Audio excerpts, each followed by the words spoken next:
put on my stuff here. Welcome, City Council. We're so glad that we're all here, except for Richard, and he is away on with the Power Board, getting some more training, and we appreciate what he does for the Power Board here in Bountiful. Thank you for those of you who are here for our work session. This is Tuesday, June 22nd, 2021. This is 6:30, and I'm glad you all look and are careful about looking at the time, because we often meet at 6, and today it was 6:30, so we're welcoming you. And let's just start by doing a roll call, please, Kate. Kate Bradshaw. Chris Simonson. Kendall Harris. Randy Lewis. Millie Segura-Bar. Thank you. And we also always extend an appreciation to our city staff that works so hard to make sure that City Council and our work sessions are meaningful to us and to the public. So we appreciate that. So with that, we're going to just turn some time this half hour over to you, Gary, our city manager. Great, thank you. So the review committee that was put together to review the requests for information for fiber services met about a week and a half ago to look at the responses from the providers who responded to the RFI. We decided as a group that would be a good idea to just give you an update in this council meeting on what we learned and kind of give you an idea of next steps and get any additional feedback that you have for us before we go to the next step. Hey, Gary, could you maybe let them know what an RFI is, please? Oh, sorry. So I'll get into that background just a little bit then. Okay, perfect. Yeah, you bet. So the City Council asked staff several months ago to put together a request for information. The idea was that the council wanted to look at different models for providing fiber services to residents, and there were primarily 3 models that you all were interested in. One is a basic provider-owned model, like a UIA, Utopia, where they own the infrastructure, they operate the service. A second would have been a completely city-owned infrastructure project where we would own the fiber, we would operate it ourselves, and a third would be some sort of a partnership of ownership and operations. So we put together a request for information, which was a series of questions asking different providers to not only tell us what method they prefer to provide, but options that we might consider if we wanted as a city to consider one of the other service models. We had 8 respondents, and the responses in their RFPs varied from about 10 pages to about 45 or 50. There was also a big variation in the degree to which they answered the questions that we asked them. But each one of those responses was collected by Allen West, and then we had a number of applicants providers who asked additional questions. We fielded those, gave those answers back to all of the providers, and then our committee individually reviewed all of the answers. On that committee, we had me, Allen West, our IT director, Clint Drake, city attorney, public works director Lloyd Cheney on my left, power director Alan Johnson, assistant city manager Galen Rasmussen, and from the city council Richard Higginson. After we reviewed all of them, we met together as a committee and evaluated the responses and tried to parse through the answers that they'd given us to see if, one, they were being responsive to those for which we had more questions, or, it's possible that somebody just stood up head shoulders above everybody else and we wanted to make a recommendation to the council. It turns out there are a lot more questions we want to ask, but we were able to glean from those responses a couple of different options and a couple of different providers for each one of those options. So at this point in time, we've kind of narrowed the paths down to 3 that ultimately we're going to need policy direction on the city council from. And so The first option is, do we want to pursue a city-owned utility? This, with or without it being operated by somebody else. Both those options exist. The second option is, do we want to pursue a utility-owned option entirely? And then the third would be a do-nothing option in this case. It would be just let the market continue to operate as it has. Of course, with any action we recommend to the city council, that's usually an option of just simply take no action. But as we get further into it, really what we need to parse out as a committee is we need to fill out and get more answers from those that we'll be interviewing next on the degree to which we're comfortable and we feel like they would be qualified to either provide a fully provider-operated services, or they would be willing to partner with the city on something that we would own. We don't feel like we have the kind of information right now to present to you all that would allow you to make a decision on one of those paths or not. Although, we'd be happy to take any feedback you have now, but we think the next set of interviews is going to be able to help us really narrow down and possibly even make a recommendation to you on which way we think the city ought to go. As far as timing is concerned, we plan to interview the next round, so a subset of the 8, beginning the week of July 12th. I don't think all of those time slots are filled up yet, but Alan's working on putting those interview times together. The purpose of that, as I mentioned, is to fill in some of the gaps in the RFI responses that we received. I know that at least one of the providers wants the city to look at a non-disclosure agreement so that they can talk about some of their proprietary information in a way that doesn't jeopardize them for other services they may want to provide elsewhere. So we're working through some of those things. But we think that some of the criteria and some of the questions that we've identified as a committee that will help you all to distinguish between these different paths and then a provider in one of those paths, I've kind of listed in the staff report. And these are listed in no particular order.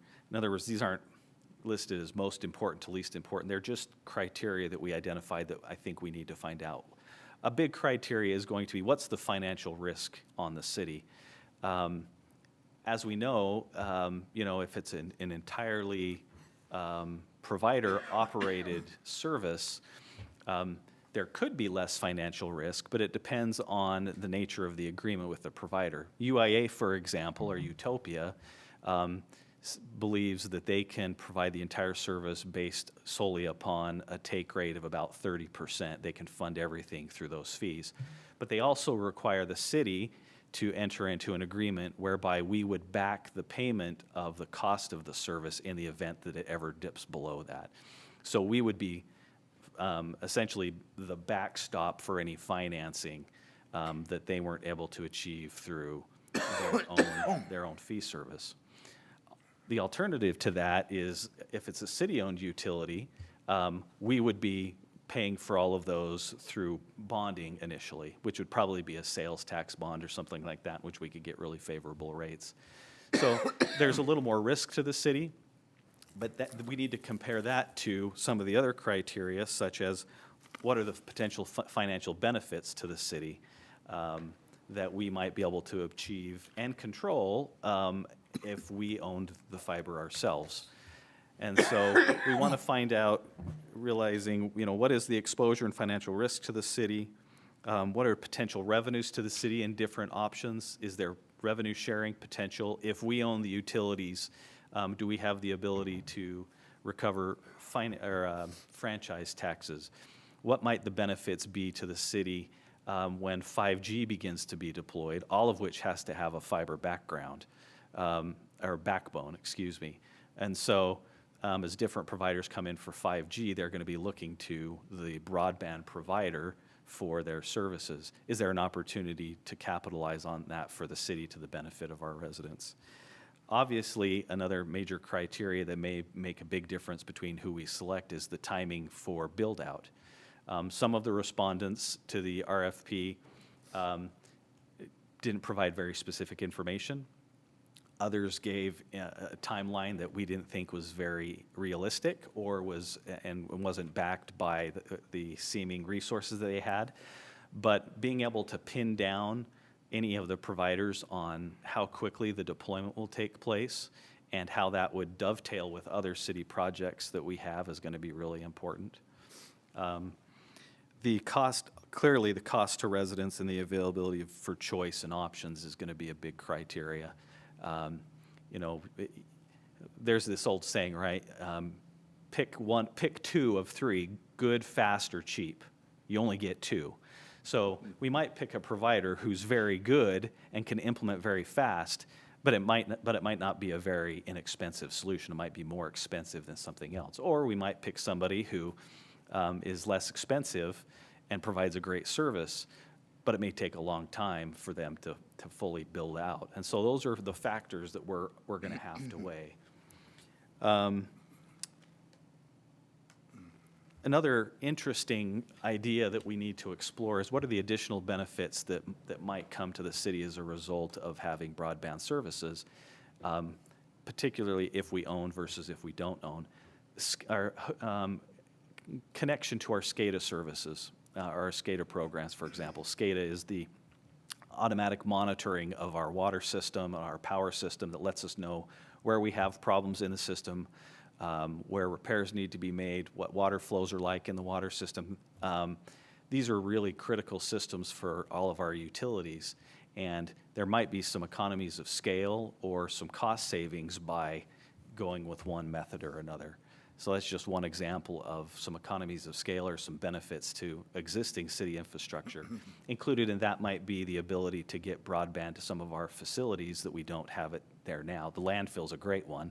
That's just a wireless connection, and when the trees blow certain ways, we don't have very good connectivity with the landfill. So some solutions that we're trying to look at. Another option or another criteria that we would really want to find out specifically if we go the route of a city-owned utility is what kind of support would we have for startup operations.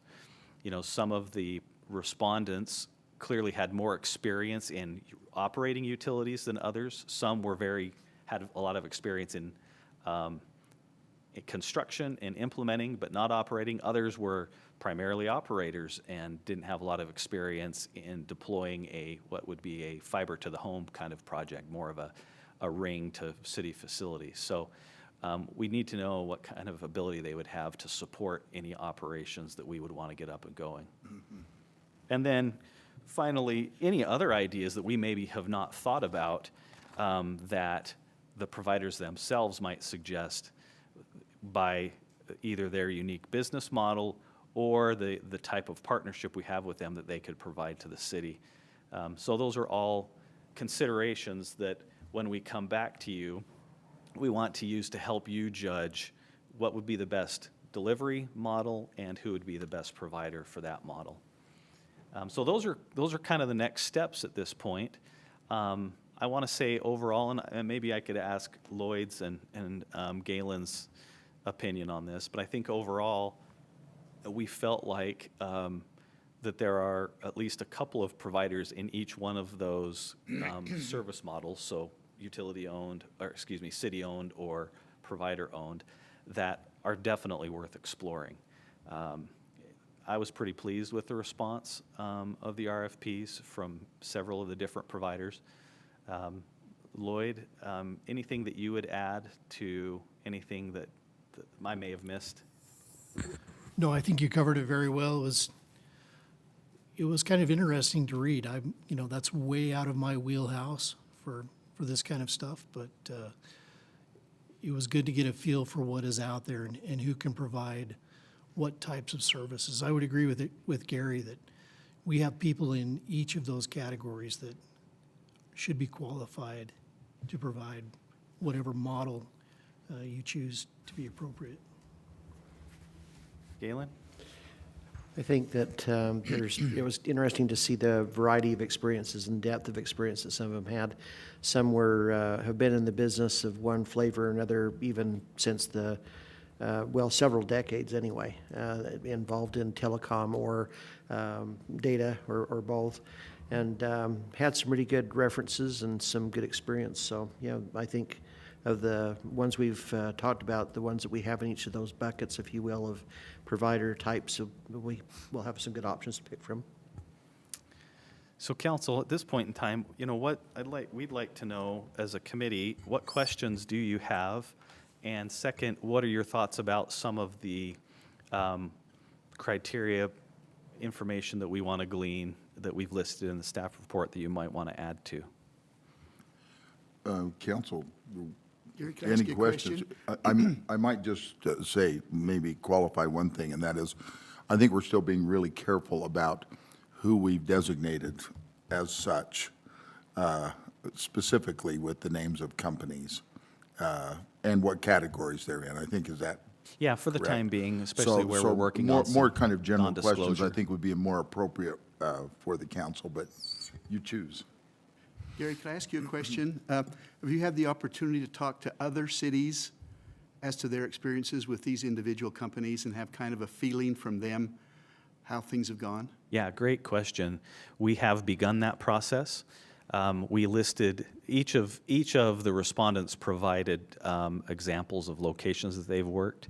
Some are local, others are, in the area, in the Intermountain West area, or just slightly out of state. But so we have begun that process to talk to cities about their experiences.